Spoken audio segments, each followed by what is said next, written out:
My parents warned me not to look out the window at night. I just discovered the horrifying reason why. Ever since I was a baby, my parents always told me, don't look out the window at night. I always asked them why, but they would just shrug it off with a creepy smile.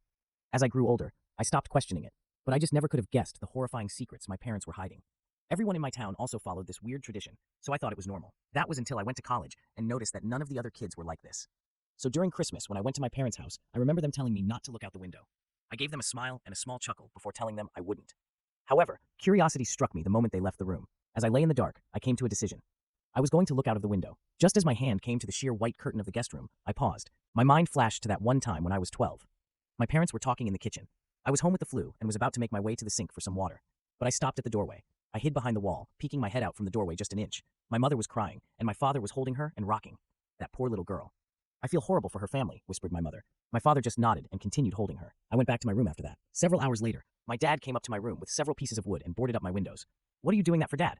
I asked him. Oh, it's nothing. Just safety reasons, he replied. I learned at school the next day that a little girl was found dead the previous morning, the window broken and curtains torn. I snapped back to the present. My hand drew back from the curtain. I shook my head, cursing myself for being so weird.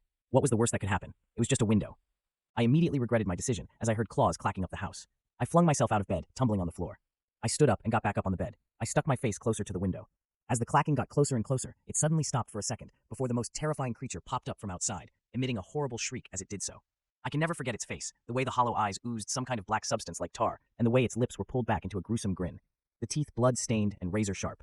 It looked like it had 4 limbs, its front 2 slamming on the glass and pounding. As I was frozen in front of the window in terror, my parents burst into the room. My father held a shotgun. He marched up to my bed and yanked me away from the window. He pointed his shotgun at the creature, shooting a bullet at it. The thing scrambled away, leaving the window almost completely shattered. Damn it, son. It was a simple task. Just don't look out the window. How hard is that? My dad shouted at me. I wasn't processing his words. I was sitting on the floor, arms and legs splayed everywhere in utter shock. What the hell had I just seen? My mother ran to the bedroom door. She had tears in her eyes. Is everyone all right? She asked. Yeah, we're fine. We still gotta get that creepy effing monster though. Nathan, get up. We got some work to do. My dad said. I got up as soon as I could. My dad thrust the shotgun into my arms and marched downstairs. He opened the basement door and descended, coming back with a machete and some kind of spray bottle. He sprayed the liquid onto the machete before walking to the front door and wait. Dad, what are you doing? I asked, confused. I was just traumatized. And now my dad is waiting at the door, machete in hand, like he was about to kill someone. Instead of a response, my dad just hushed me.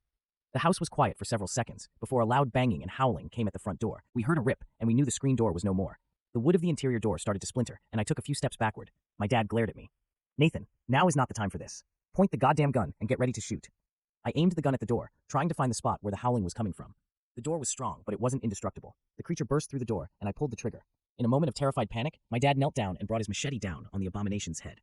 The howling ceased, and my mom rushed forward with a tarp to cover the spot where the door was destroyed. Honey, are you okay? My mom asked for the second time that night. She came up to me and kissed my cheeks as if to make sure I was still there. She knew that my dad did the same. You're okay. Both of you, get in the basement. I gotta clean this up, I asked. Basement? Why the basement? Everything was going by at the speed of light, and I couldn't help but question everything that was happening at the moment. Let's just get in the basement. Your father needs to clean up, my mom said, grabbing my arm and pulling me to the basement. We sat on the couch down there for what seemed like hours before my dad came in and put the machete up. He sat on the chair in front of us with an exhausted sigh. The 3 of us sat in silence for a few minutes. In that time span, my brain was able to come up with a coherent sentence. Dad, what was that thing? He just looked up at me, eyes dark, and said, where do you think that howling came from?